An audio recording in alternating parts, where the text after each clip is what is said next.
It's only game. Why you have...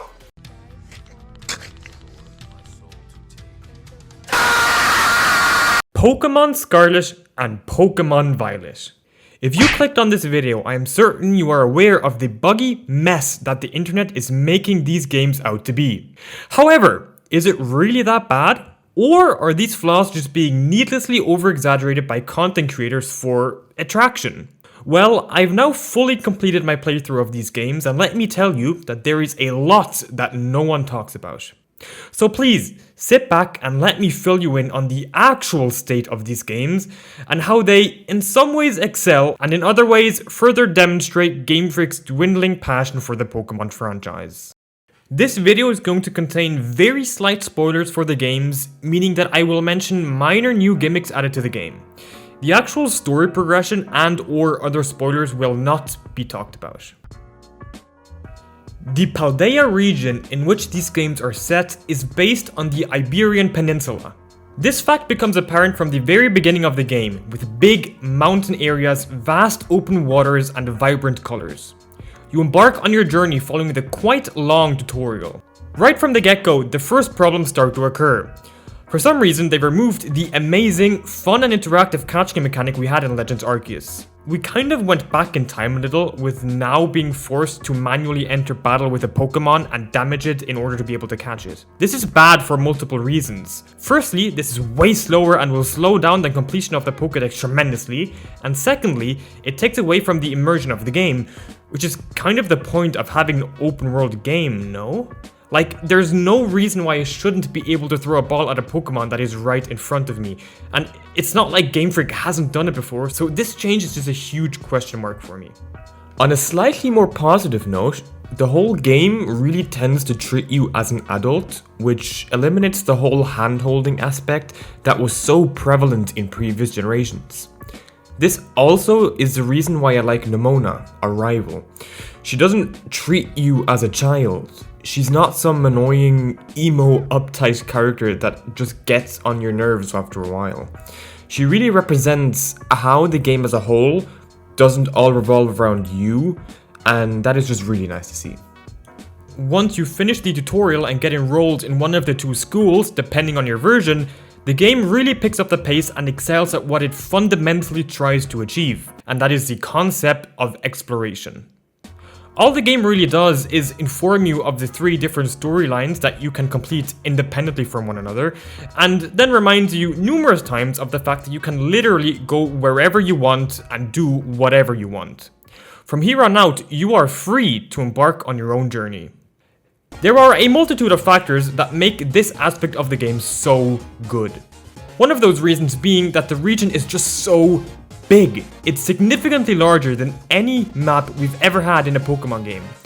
This makes it so easy to accidentally spend hours upon hours just roaming this map, finding new Pokemon. And let me tell you, there is definitely not a shortage of Pokemon, old or new.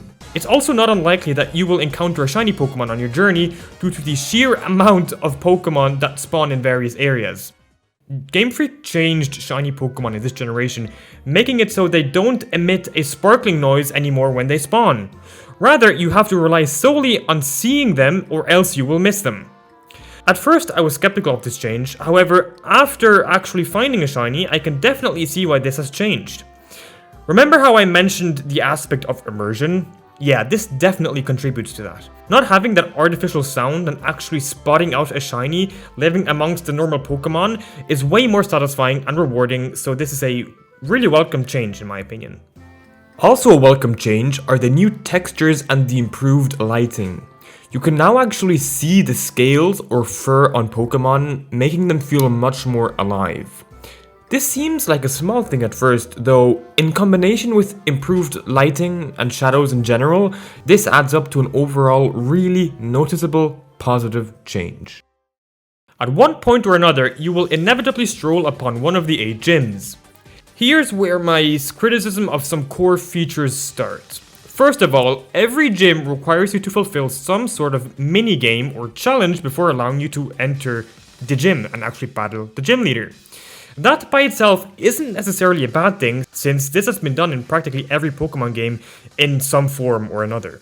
What is bad, however, is how useless, time-consuming, and just honestly boring these challenges are. They literally serve no purpose. For the most part, they don't teach you anything, and along with the large amount of dialogue and cutscenes, these so-called gym tests were not a welcome change, in my opinion. The problem of the bloated dialogue doesn't stop there, though, as all throughout the game, there are a lot of very repetitive cutscenes with even more repetitive and quite boring dialogue, to be honest. This mainly occurs during the exposition dumps. However, the quality of these three storylines found in these games, being the gyms, the Titan Pokemon, and the evil Team Star storyline, do, especially when compared to previous Pokemon games, largely make up for this. I won't spoil too much regarding the story, but just know that story-wise, these games are the best since Gen 5. And trust me, that is saying something. I recommend starting your journey with the Titan storyline first, since defeating the Titan Pokemon unlocks your right Pokemon's full potential, allowing you to explore every corner of the map as early on into your Pokemon adventure as possible. I also found the Titan storyline to be the best from a narrative point of view of things, so it's pretty much a no-brainer. Something you will most definitely encounter on your quest to complete these storylines is the lack of level scaling. This means that you're effectively gambling on the fact whether or not the gym, the Titan, or the Team Starbase you're currently wanting to battle is in your level range, especially because the logical level order of gyms, Titans, and Team Starbases is all over the place. You're pretty much guaranteed to run into over or under level Pokemon at some point or another. I sometimes got bummed out when my team got wiped by a Pokemon 30 levels above mine, but I know that some people like that, so I'll leave that up to you. Personally, I would have liked some level scaling that adapts the trainer's Pokemon levels to yours. I must also say that Game Freak implemented many new quality of life features which speed up a lot of taunting tasks that we previously had to deal with. This includes being able to heal your Pokemon out of the party menu with a single click. The game automatically uses your potions from worst to best to heal your Pokemon for you, quickly and conveniently. Easily the best quality of life change. And there's just so many small things, like asking if you would like to teach a TM right after buying it, allowing you to access your Pokemon box from anywhere, having Fly built in and not needing to teach it to one of your Pokemon, or being able to relearn moves by yourself. It just adds up and leads to an overall better and smoother experience. What didn't lead to a good experience is, first of all, the way the map navigation works. Why? Tell me, why does it rotate? It's literally impossible to orient yourself on this because every time you open the map, it changes orientation and you also have to go back to that one reference point and recenter the map manually to know where the hell you're even going. And no, zooming out doesn't help either because you can't set waypoints when zoomed out. And when you zoom back in, it goes back to the weirdly rotated view. And so, yeah, that's just kind of weird, Game Freak. And speaking of the map and traversing the map, the controls of the riding Pokemon are pretty lacking and janky, but they do their job and it doesn't take away from the joy of exploring, so that's good. I just had some minor problems when trying to get my Koraidon to climb steep hills, for example. And now we get to the good stuff, the cream of the crop, the best part of these games, the post-game. After you complete all three main storylines, you will explore what is within Area 0, the main crater in the middle of the Paldea region. This section of the game, the grand finale, the closing act, it delivers. It delivers some real head boppers. But Pokemon always has good music. Why should this post-game be special? Because of how it looks, because of how it feels, because of how big and important it is, and because of the emotion that it managed to invoke in me. Emotions that I haven't felt since battling Cynthia in that one house in Y2. And I couldn't review this game without giving Game Freak a huge compliment on the new Pokemon designs, especially the ones found in the post-game. Every single one of them are amazing. Likely the best Pokemon designs we've ever seen, period. Yes, they are that good. Yet, there is always something that keeps Game Freak from making the game we all dream of. This time, it's really hard to excuse what we've been delivered. I have been critical of these games' performance since the beginning, and it hasn't gotten better, I'm afraid. When you're in the beautiful, expansive, open post-game area and you start walking and all you can see is your character slowing down and Pokemon popping in front of you, it just detracts from the experience. And it's not only that, the Pokemon menu is criminally slow, taking up to 5 seconds to load in a Pokemon in the box, and the shops are just as slow as loading in items to buy. The render distance, the texture pop-in, it's hard not to sigh when seeing that. The game looks so darn beautiful at times, and at times it just lets me down as a Pokemon fan. Personally, I haven't experienced many bugs, more so just weird interactions and janky movements. However, there is this odd glitch where for some reason an Ultra Ball spawns in the middle of every room. Just thought that was kinda funny. Sadly, I hadn't gotten around to test the multiplayer, but I have heard that it can be buggy. However, I have also heard that it's unbelievably fun. So, given the reports regarding this feature, yep, it looks very fun. I would definitely count this as a positive.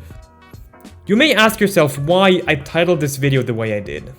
The reason is that when I finished these games, I was, on the one hand, satisfied. It was a step in the right direction. It was enjoyable. But it also left me thinking how much more this could have been. Voice acting, small things like map orientation, the janky movement, the insanely unoptimized engine, even reporting memory leaks in some case. I mean, that's just not enough. And to me, it feels like Game Freak could do so much better. Although, is it really fair to blame Game Freak for this? I mean, let's look at their release schedule for a second and compare it to Zelda's.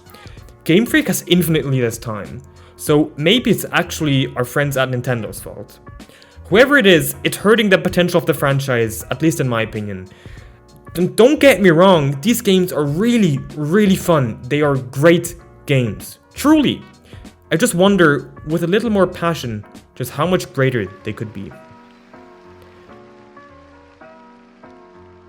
Now, having said that, I am overall happy with these games. I mean, look at the sales numbers. Best-selling Nintendo games of all time. 10 million units in 3 days. That's not even close to being like the second best. These games are something special. At the end of the day, does the pop-in matter that much? Do the goofy bugs matter that much? I don't think so. This is the happiest, most satisfied, and most nostalgic I've ever felt playing any modern Pokemon game, and for that, I thank you, Game Freak. Pokemon Scarlet and Violet are great games, and I recommend them to virtually everyone. If you enjoyed, please consider subscribing and liking the video. I am really passionate about Pokemon, and I will be making much more content in the future. I hope you have a great rest of your day, and hopefully, until next time.